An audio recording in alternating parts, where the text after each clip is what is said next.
Hello, Theater Philadelphia community. We are back with another episode in celebration of our 7th annual Philly Theater Week. Today, we are talking with the Roger Q. Mason, playwright of the Duat, happening at Philadelphia Theater Company, opening June 6th. Right now, they are a part of our Philadelphia Theater Week, offering pay what you can tickets to production dates through June 6th to the 11th. But that show runs way longer than that, up until June 23rd. So if you would help me welcome this playwright into the space by having them introduce themselves, who they are, where they're coming from, and how we got to the Duat at PTC. Ooh, child, you asking a whole lot of questions. Well, that's the whole interview right there. Hello, everybody. Oh my God. Let me see if I can get all those questions in. Well, first of all, okay. Child, we gonna start here. My name is Roger Q. Mason, and my pronouns are they, them, theirs, and I'm proud of it. And I am from Santa Monica, California. I was born in Santa Monica, California, a beach town just outside of LA, and raised in Koreatown, Los Angeles.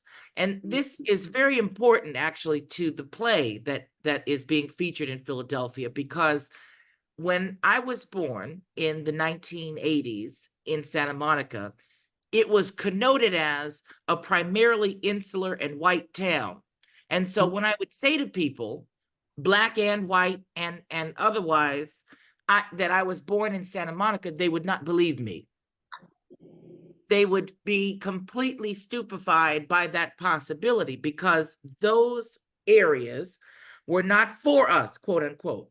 So I grew up knowing, just even by the sight of my birth, that I was disrupting culture and architecting new possibilities, civic, cultural, and social, just through my very being.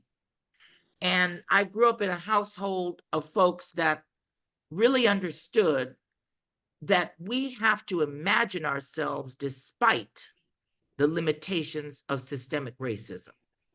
My grandmother and my dad both believed strongly in the power of education, not just traditional education in school, but also experiential education. Travel and other people are our great educators. And also doing. I remember when my grandmother on my dad's side, she was a childhood educator. She would often quote John Dewey, "We learn to do by doing."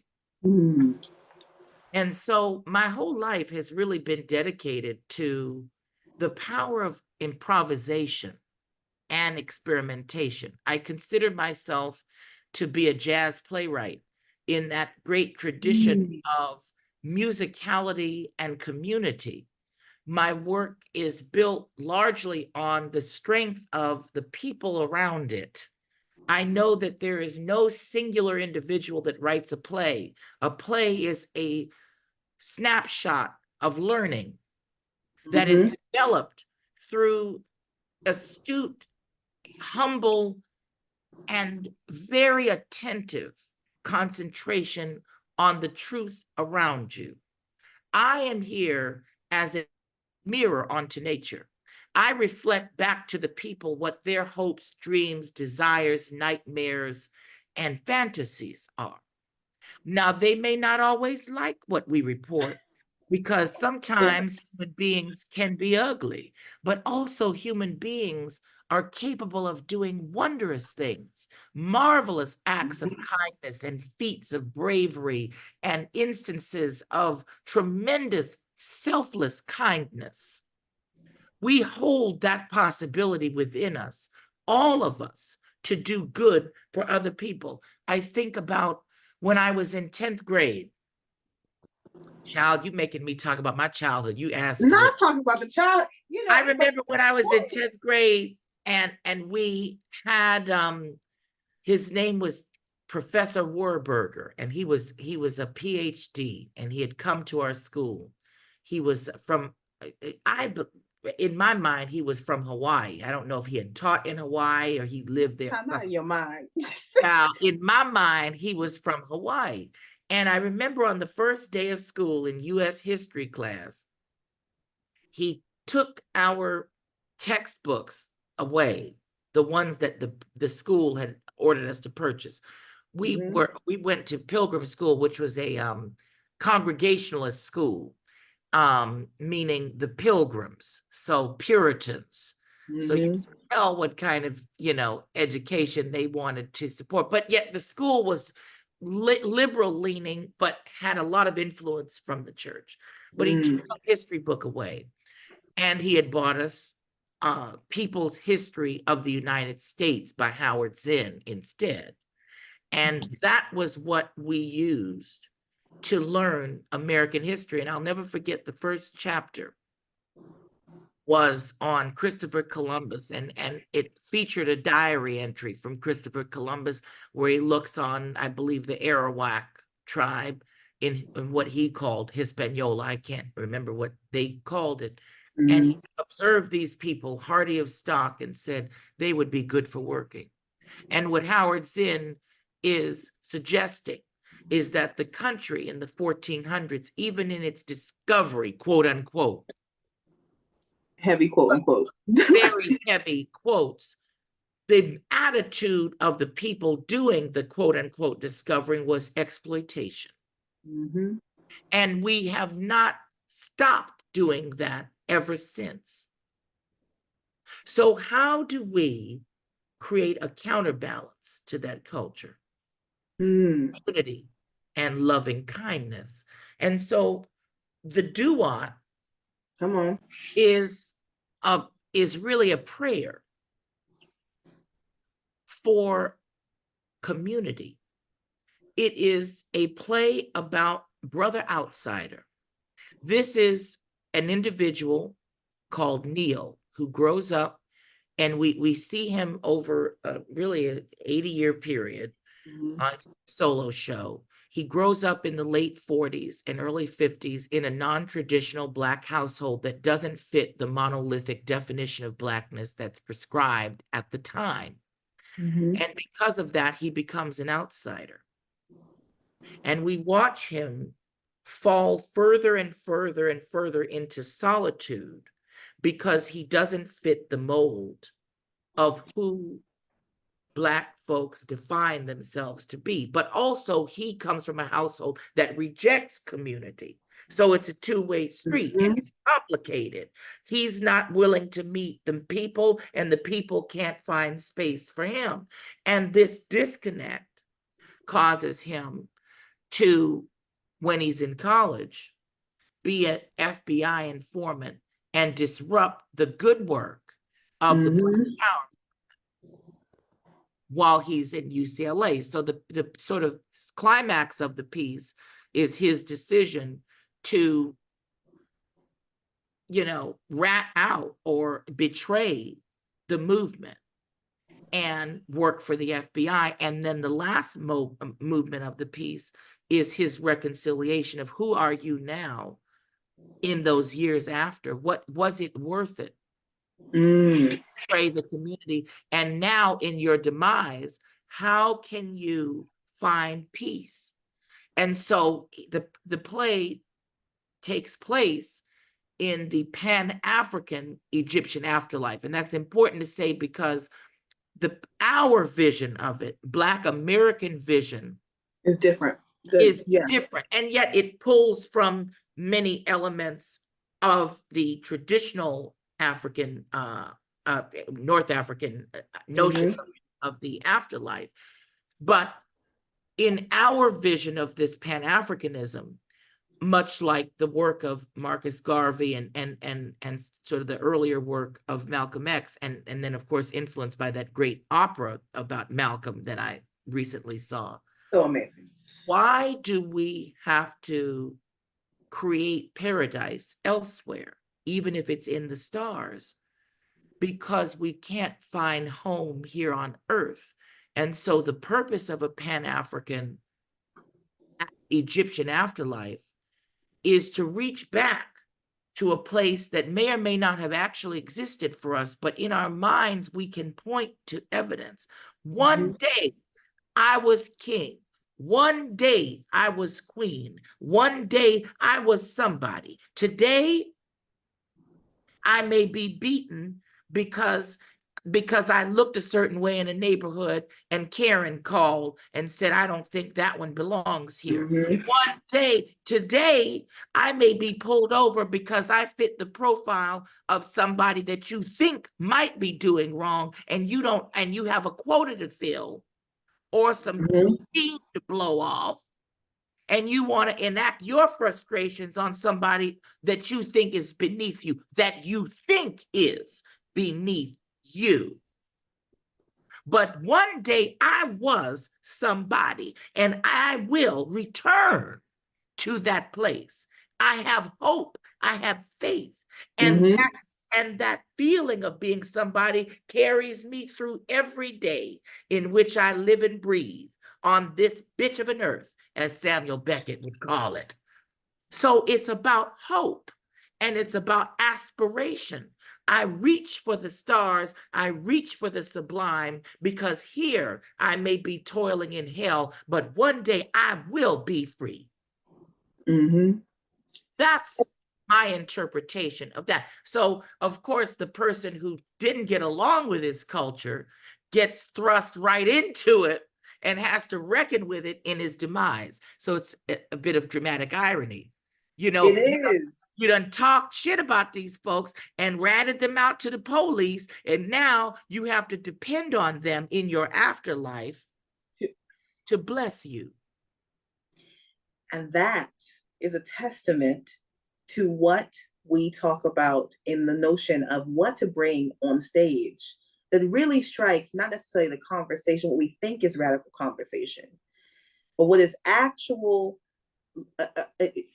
placement of radical storytelling, right? That is not that is not the commercialization of radicalism. That is, I would have never thought in a million years that this play would mark my regional theater debut.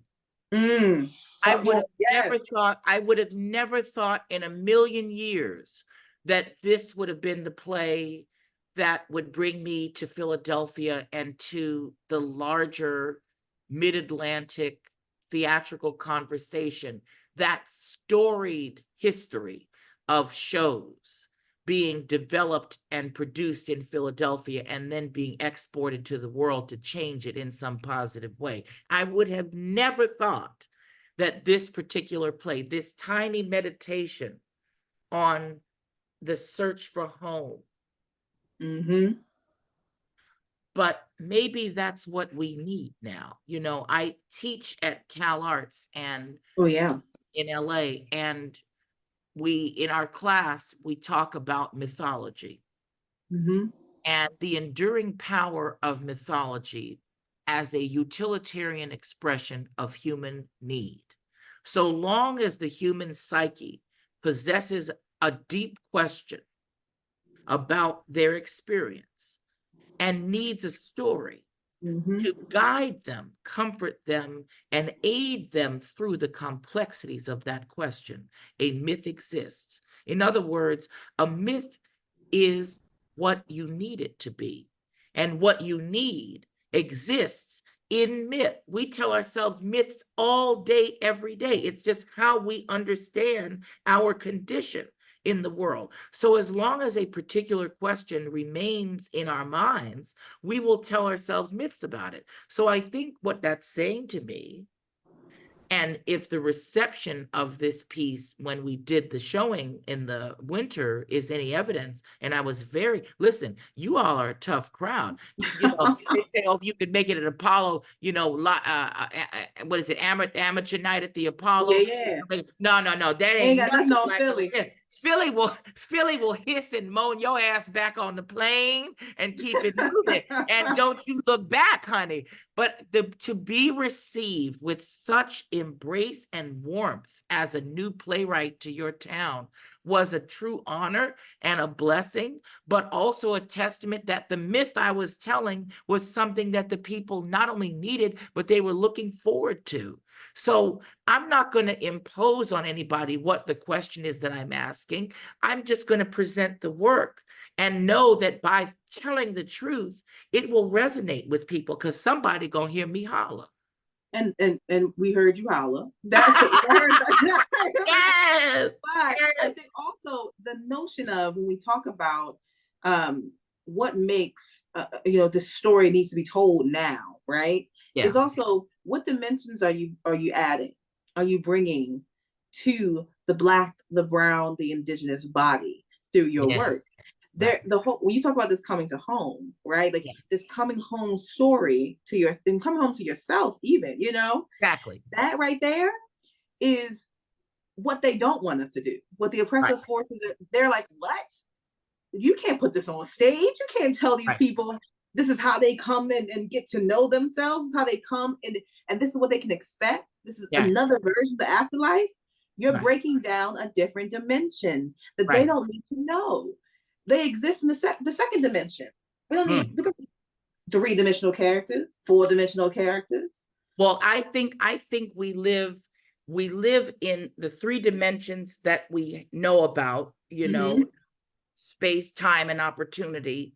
But then people like Sun Ra, and Pharaoh Saunders and Alice Coltrane and John Coltrane and Yusef Lateef remind us that we live in a 4th dimension too, which is the sublime.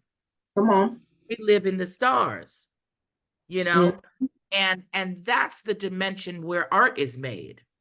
That's the place where our dreams become realities. And if we can dream a future for ourselves, a future of liberation, of community, of unity, of care and compassion, if we can dream it on the stage, then we are capable of embodying it in life. So what's radical? What's radical is love. What's radical is peace. What's radical is togetherness. Because our country was founded on what? See, I believe in holism. I'm going to take you back to where I started. We founded this country on the basis of division and exploitation. How can I use you as a worker? Not what do you need as a human being. We are a product-oriented society, not a people-oriented society. And as a result, we're sick, not just physically, but spiritually sick. We are spiritually diseased. So if there's any case for why we need theater, it's because I know to be true that theater has been and always will be the seeing place, the great healing mirror onto our own spirits.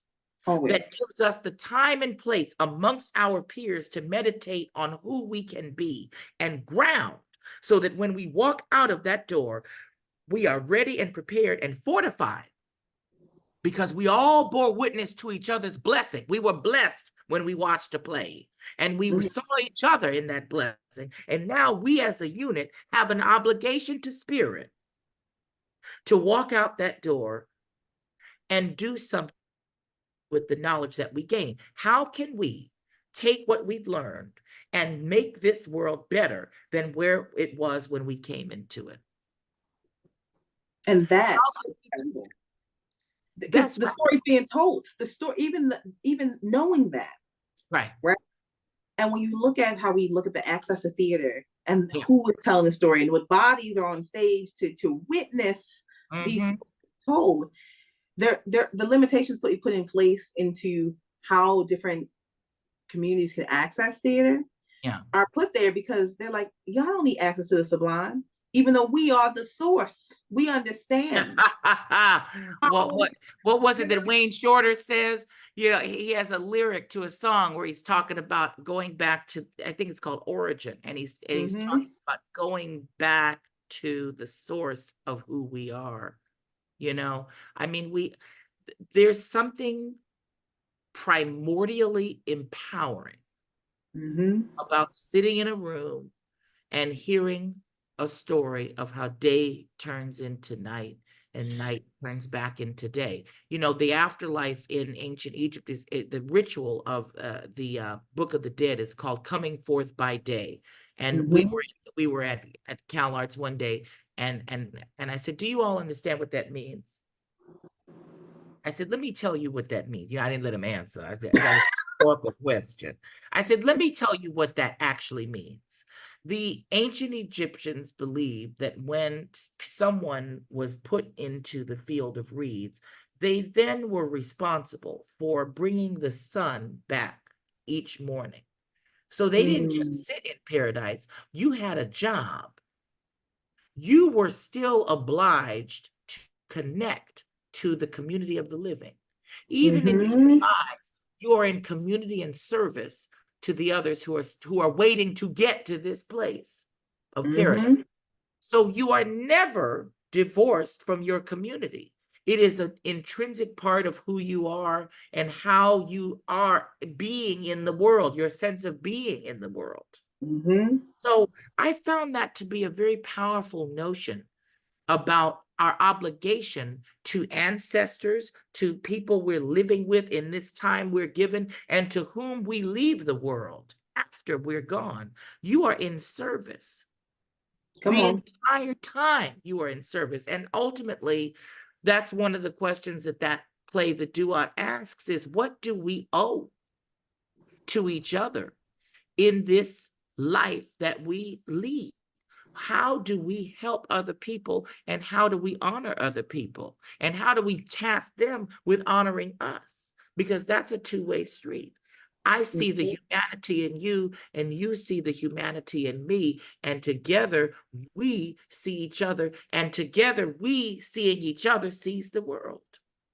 And how do we also know, as artists, when you are moving and creating and being, Yes. how are you supporting the legacy that needs to be left behind after you have gone? Susan Laurie Parks has a great quote. I love Susan. Yes. Well, she says, you should write it down and hide it under a rock so that in the future they will know that we exist. That's from Death of the Last Black Man in the whole entire world. You should write it down and hide it under a rock so that in the future they will know that we exist. That's such a powerful statement, you know, and I really do believe, that it is a gift, it is an honor and a privilege to be called to write. Yes. Called by spirit in this life that you're given to be a writer. If that's what you're called to do, you have a higher holy purpose that you are serving. We are spiritual ambassadors. The ancients understood that. The ancient Egyptians understood that with the ritual of Ast and Asar. You know, they would later call it Isis and Osiris, but the original, it was Ast and Asar. They understood the spiritual connection between man and story, that the literal telling of a story had some alchemic spiritual potency to it. And of course, you know, we won't say that they stole it, you know, but the ancient Greeks, we won't say it was an exchange program, okay? But we can, but history is always so much more complicated than we know it to be. And at the Brooklyn Museum, there of course, in a little case, you know, they ain't gonna broadcast it too big, but have it. But there was an aspect of Black studies in the 20s looking at how white folks, particularly in the Darwinian era, tried to whitewash ancient Egypt and erase the fluid and intercultural exchange that was actually marked their culture, that they were seafaring people, that they traded not just goods and services, but also ideas very fluidly. So our notion of, you know, basically the cradle of Western culture, which becomes the cradle of, white greatness, is a lot browner and spicier. We know. And of course, you can't tell somebody that when they're looking for some evidence that someday, someplace I was king and queen. I may be sitting here on Medicaid and struggling, but one day we're all looking. What I'm suggesting is we're all looking, I think, and this is across cultural lines, we're all looking for evidence of when we used to be something. My question is, well, how can you be something now? This comes up all the time in the conversations I have with the notion, because I'm a community ethnographer, and so a lot of my work is doing podcast interviews like this, or taking photos, or writing down stories and archiving them for the purpose of, to quote Sonia Sanchez, I shall become a collector of me. Right? Because if because I am the best museum that I'm ever going to look at, That's right. That's right. But when I think about the way in which, because of the trauma that we've had to endure as Black, brown, and indigenous bodies, Asian bodies, across cultural trauma. Yeah. Tend to, the older generation, we talk about how you find out things that happen to them just randomly in a conversation with them years down the line, or after they passed away. You'd be like, huh? I didn't know that. Right. Why? She could have told me that story. You know what I'm saying? I would have loved to hear that, and I would have loved to savor it.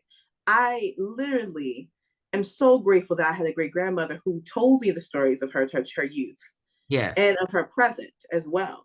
Right. And to say, hey, this is what's happening. But also, I don't want to leave this earth and go into my afterlife without having left a simple guide.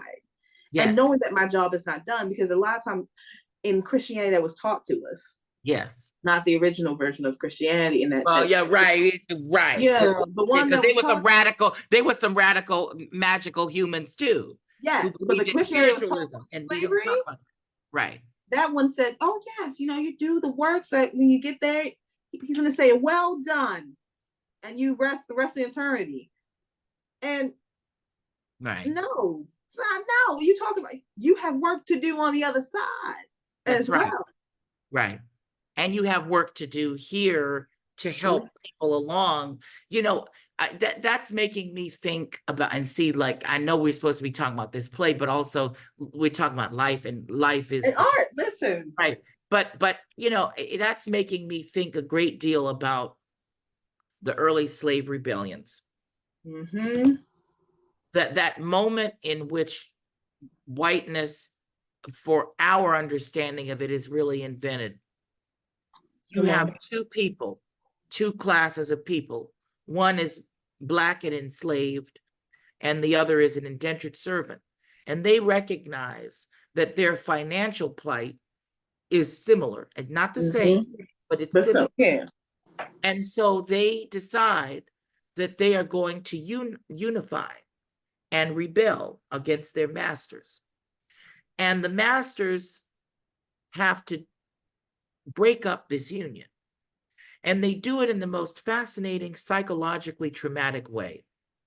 They make an example of the slave and hang him for his community to see that when you as a slave act against your master, your life ends. And then, of course, we learn later, and I don't know if this occurred in that period as well, but some of these folks would get castrated during lynching as a gesture to say, not only are you dead, but I want to ensure symbolically and literally that your afterlife is also neutered. I want to take your potency away from you. So that's powerfully traumatic. Imagine a woman married to that man, sees her husband, her children see her husband mutilated and humiliated. And then the indentured servant, who's white, gets a couple of years at it and a fine. They committed the same crime. One of them dies, not only physically, but spiritually. And the other one gets a pat on the wrist. And what does that do intergenerationally to teach those two men about their relationships to society and the law and what they can get away with? And we're still racially profiling. Mm-hmm. And I think that that starts in this early moment. It Of does. these slave rebellions. And we have perpetuated. Now, this is why history is important. Mm-hmm. History is a survival guide for the future, written for the benefit of the present. Come on. That's Mayfield Brooks. Come on. That's the great choreographer and dancer and thinker Mayfield Brooks. History is a survival guide for the future, Mm-hmm. written by the present. How do I get there? I have to know where I came from to know where I'm going. We always understood that, Sankofa. Mm-hmm. I look back to look forward. Yes, but yes. now it's more urgent than ever for us to look back, to look forward, because our history is being erased. We're banning books. We're sitting here silencing people in bills all around the country. We're taking rights away from trans folks. We're Mm-hmm. and redistricting so that people can't vote. I mean, we're literally taking the survival guide away. So now all we have is history. When I started out in this business, I used to write an essay, you know, when I would apply for different programs, that I started playwriting at my grandmother's yellow formica table, because there would hear stories about her as a young girl from the prairie going to an HBCU in Dallas and in Austin, excuse me. And being the first Black women to study anthropology from some wiry-haired man who said, you girls are going to learn these anthropological terms if it's the last thing I do. Hearing stories of during midterms that the dean coming out and saying, now let me tell you all something. Some of you girls need to call home and tell your mama that you have vanishing pains and you've got to return home because you flunked out of here. You got to get, so don't tell your mama you flunked. You tell her that you have vanishing pains and you had to go home. These were the stories that I grew up with, these colorful tales, reading under the light of a pot-bellied stove. My aunt was born in 1892.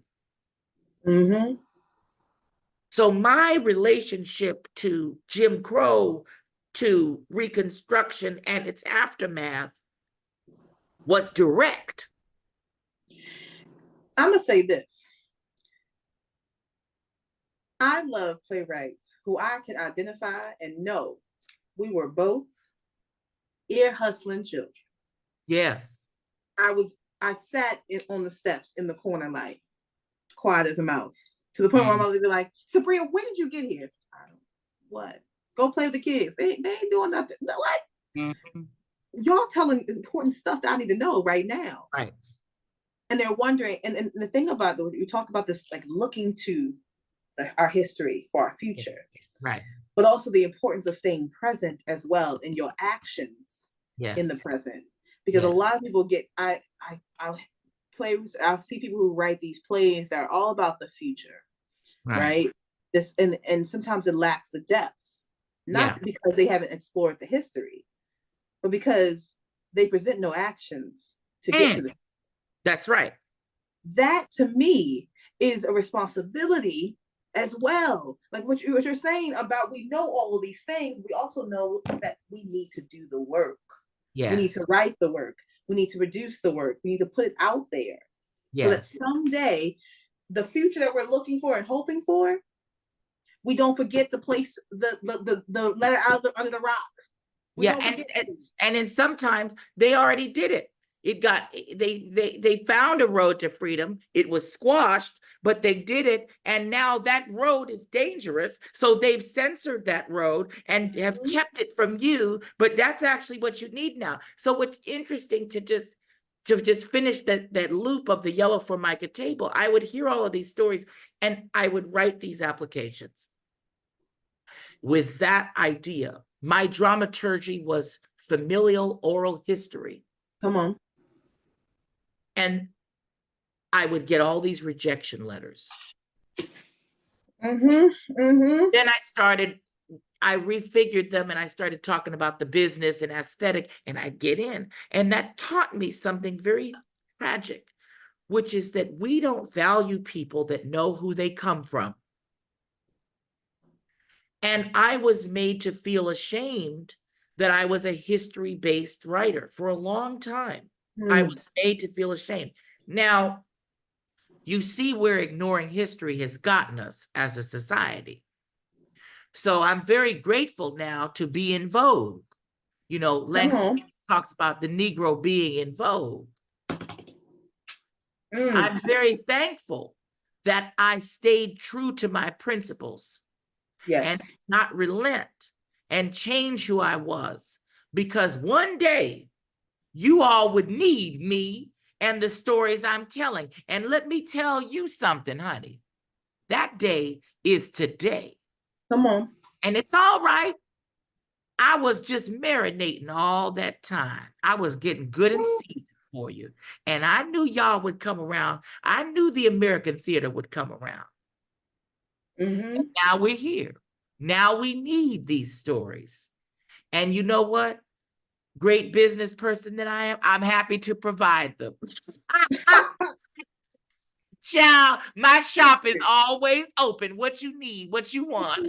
What you need. Because, and that's the notion. I was talking to a group of students back at Temple University. And they were like, Sabriya, how did you, we were talking about all the people who had graduated, alumni, and it was alumni talk back. And one of them, when I was like, just it's hard doing the theater work and back and forth. And here comes my mentor being messy, and goes, Sabriya, tell them about your journey and when you were in undergrad, and they were like, Sabriya is just very out of the box. She's doing this poetry as performance. She's doing pornography. She doesn't want to do certain plays or audition. She's a plus size chick who decides that she's going to do what she wants to do and play. And if you ain't going to cast me, I'll write my own play and produce it. We need to talk about that for a second, too. Yes. Like that right there. And years later, she's like, but also talk about now how, and this is she said, it's no shade to anybody sitting here, but Sabriya has done several international residencies. Right. Done several residencies connected to her poetry, to her community ethnography, all these different things. And I said, it's because I never stopped believing I was the stuff. Right. I never stopped believing that. I knew. Yeah. We knew while I was writing this. I was like, this is fire. I know how to do this. Yeah. Yeah. How do you fall in love with yourself as a writer? And that takes years and time. Yeah. And faith. I mean, it took me, we silence our clowns, our philosophers, our critics, and our poets. Silence them because they speak the truth about who we are that is so dangerous to behold. No one wants to be uncomfortable. Well, I have something to tell you. I have something to tell you. Life is not always comfortable, honey.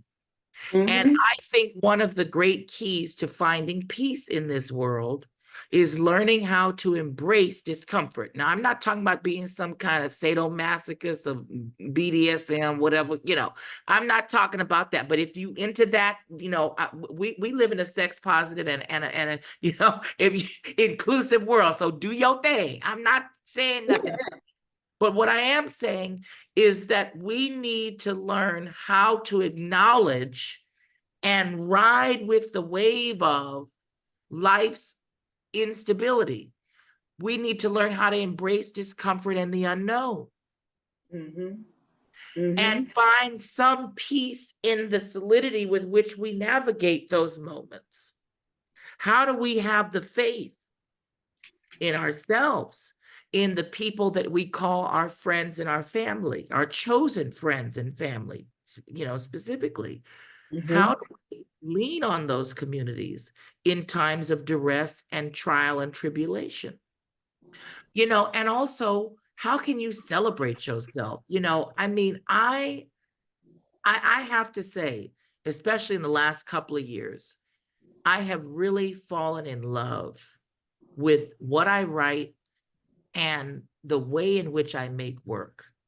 Come on. This community collaboration-based tribe that I have built, this agreement of people around me that support each other and support the larger mission of the work. Come on. I am so grateful. I mean, and this notion of, if you can't find it out there, build it for yourself. We tell that to young writers all the time, but I really mean it. I really think it's important. You know, I write roles for the misbegotten. I write roles for those that the status quo tries to silence and cast aside, because those are my heroes. You know, those are my guiding lights. You know, I'm a gender expansive queer person of color who's plus size.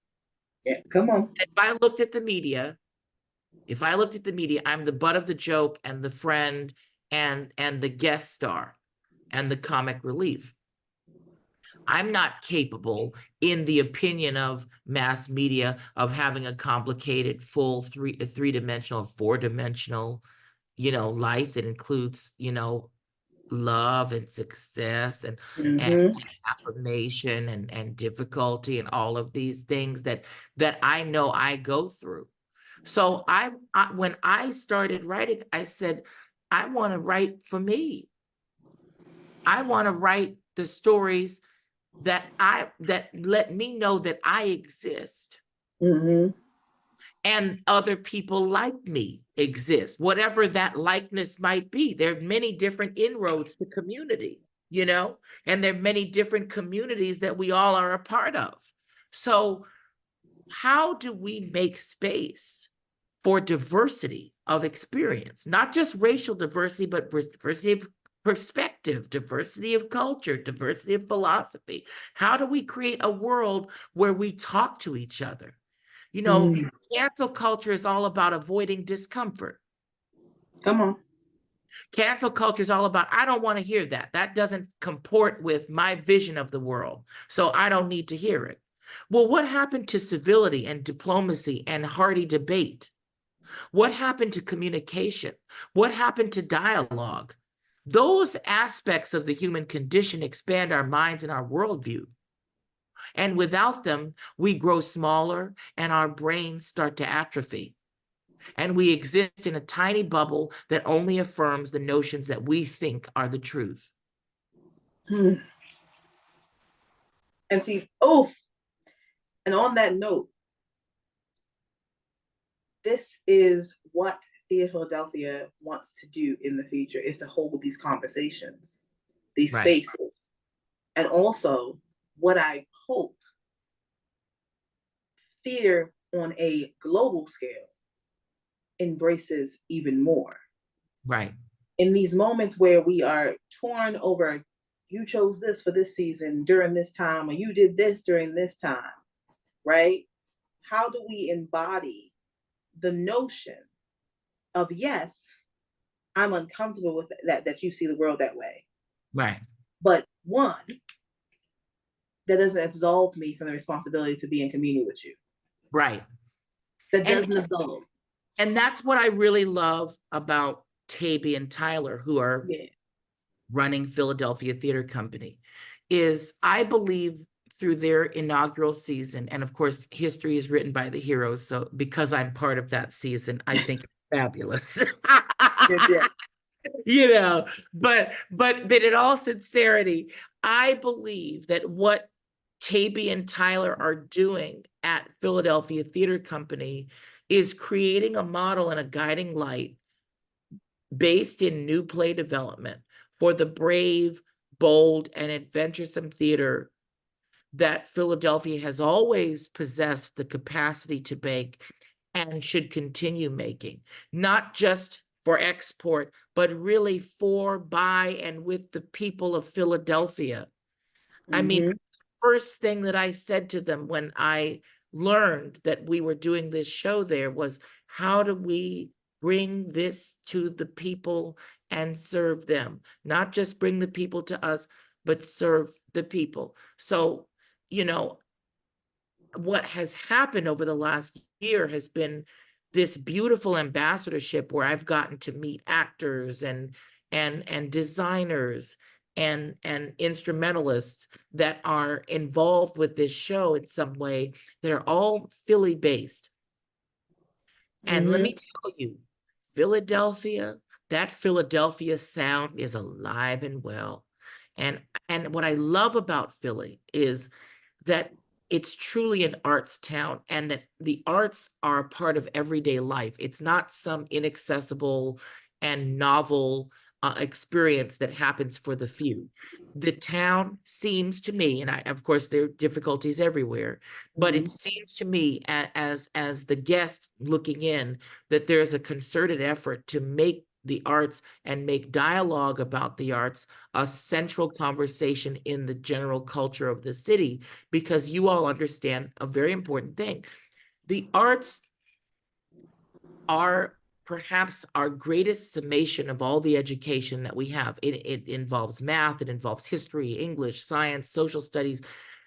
I think when schools cut arts programs, they're really cutting the nexus point of education, because the arts are an interdisciplinary playground where you can really meditate on and combine all the skills that you learn in other classes and gear them towards action.